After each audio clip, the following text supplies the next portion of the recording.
کیا کسی ادارے کے ہیڈ کوارٹر کا ایک شہر سے دوسرے شہر منتقل ہونا اس شہر کے خلاف فیصلہ سمجھا جا سکتا ہے، خاص طور پر جب بات کراچی جیسے اہم شہر کی ہو؟ آج کل PCAA اور PAA کے ہیڈ کوارٹر کی اسلام آباد منتقلی پر بھی کچھ ایسے ہی سوالات اٹھ رہے ہیں، لیکن اگر فیصلے کو سیاسی نعروں کی بجائے انتظامی پس منظر سے دیکھا جائے تو تصویر کچھ مختلف نظر آتی ہے۔ اصل معاملہ یہ ہے کہ 2023 میں سابق سول ایویشن اتھارٹی کو تقسیم کر کے 2 قانونی ادارے قائم کیے گئے، جنہیں PCAA اور PAA کا نام دیا گیا۔ پارلیمنٹ سے نئے قوانین کی منظوری کے بعد ان دونوں اداروں کو انتظامی ڈھانچے کو وفاقی وزارت ہوابازی کے ساتھ ہم آہنگ کرنا ضروری تھا۔ اب یہاں ایک اور اہم بات سمجھنے کی ضرورت ہے۔ وفاقی وزارت ہوابازی اور وفاقی سطح پر پالیسی سازی کا مرکزی نظام اسلام آباد میں موجود ہے، جبکہ ان دنوں اداروں کے ہیڈ کوارٹر کراچی میں تھے۔ اس صورتحال کے باعث روزمرہ رابطے، پالیسی سازی اور انتظامی معلومات میں مسلسل مشکلات پیدا ہو رہی تھی۔ یعنی یہ فیصلہ آج اچانک نہیں ہوا، یہ ایسی انتظامی اصلاح ہے جو کئی سالوں سے زیر التوا تھی اور اب اسے عوامی شکل دی جا رہی ہے۔ لیکن اس فیصلے کے بعد ایک سوال بار بار سامنے آتا ہے کہ کیا اس کا مطلب کراچی کی اہمیت کم کرنا ہے؟ جواب واضح ہے، ایسا نہیں ہے۔ کراچی سے نہ ایئرپورٹس کہیں منتقل ہو رہے ہیں اور نہ فضائی آپریشن ختم ہو رہے ہیں اور نہ ہی قومی سطح پر شہر کی اہمیت کم ہو رہی ہے۔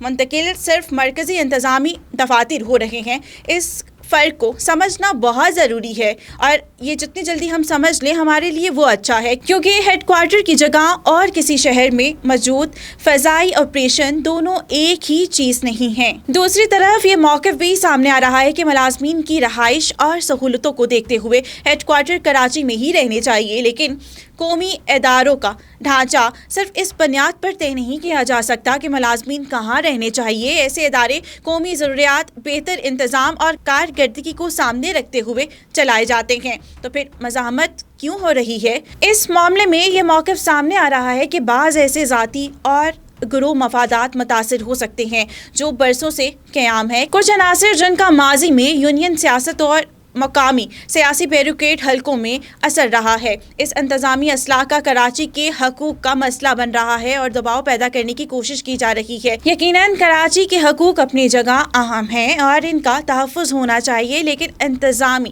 فیصلے کو کراچی دشمن قرار دینا بھی درست نہیں ہے۔ اب سیاسی جماعتوں کے سامنے بھی ایک واضح سوال ہے، کیا وہ واقعی کراچی کے مفادات کی بات کر رہے ہیں یا چند بااثر ملازمین کے مفادات کا دفاع؟